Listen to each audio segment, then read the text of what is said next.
David Morgan with you at the 2017 Metal Writers Conference in Vancouver, British Columbia. On my left, David Wolfen, CEO of Avino Silver and Gold. David, it's always a pleasure to interview you. Been a while. For those that haven't seen you before, give us a little background on yourself and Avino Silver. Sure. I'm the president and CEO of Avino Silver and Gold Mines Limited. We have an operating mine in Mexico and a development gold mine in Canada and British Columbia. The mine in Mexico is producing just under 3 million ounces of silver equivalent annually. And we're doing a major expansion. We're increasing the capacity of the mill by 70%, and that is expected to be completed in the first quarter of 2018.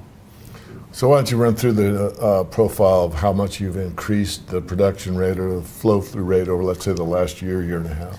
Well, sure. Last year we produced 2.7 million ounces of silver equivalent.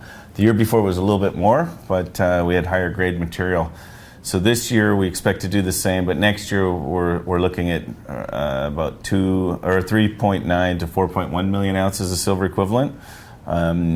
We've got 520 people working for us down there. We've got a big operation, cash flow positive. Our all-in sustaining was about $10.50 last year, so we've got good margin, and we're using that cash flow to build the operation organically. And by those that aren't subscribers to the Morgan Report, an all-in sustaining cost at that level is rather rare. You've got Tahoe, you've got Avino, and there's just a couple more that are at that level. Most are basically at the cost of, or the price of silver, so the price of silver, which is around 16, 17. That's what most, and these are major companies that are major producers that are at that level. Yeah. So how do you achieve it? Because you got great grade? The grade is good, but it's just being frugal. My father founded the company 49 years ago, and he made me work in the mine as a teenager in the 80s. And if you've ever worked for your father, you know they don't like to pay their sons. So I learned to get things done cheaply as possible. And he had always promised me that my remuneration would be aligned with the shareholders. And he said, you'll make your money with stock options. So don't issue lots of shares and keep the costs down so the value of the company goes up. And that's what we're trying to do. Yeah, you've done a great job. I am a shareholder. It's one of our favorites in that category of stocks. And, as far as the level, it's considered a blue chip among many here in Vancouver, as it should be. And your legacy lives on. From your dad, and my condolences. I know it wasn't that long ago, but certainly a legend in the industry and one of the most colorful. Yeah, well, I'm sure he's up there in the heavens with Mr. Paul Sarnoff, who you know, and I'm sure they're watching us and expecting metal prices to go higher. So I'd like to hear what you think metal prices are going to do in the next couple of years. Well, David, thanks for putting me on the spot.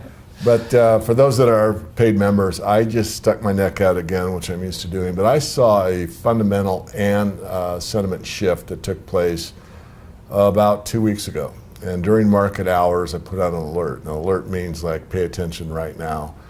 Based on what was happening with the HUI, based on what was happening with my 3-day rule, which is exclusive to our members, and the way silver was acting, with gold's confirmation, with the gold-silver ratio. Those three things lined up for me to put in a major buy on a trading position, which could be also an investment position. So I trade and invest, as you know. I mean, I've never sold any of my Avino yet because I think it's going a lot higher. But on the silver side of the commodity side, I do trade it. And I may be right, I may be wrong. We got some good confirmation at the end of the week this week.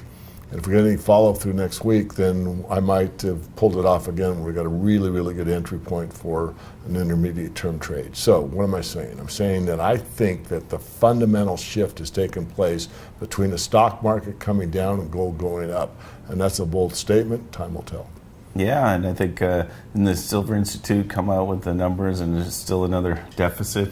Mm-hmm. And there was a book at the show someone was handing out on all the different uses of silver, and it's amazing what they use it for. Yeah, I started a podcast recently. I don't want to make the interview about me, but that's all right. People want to know what the metal is going to do. Well, we're doing I started a podcast, and it's already caught on fairly well.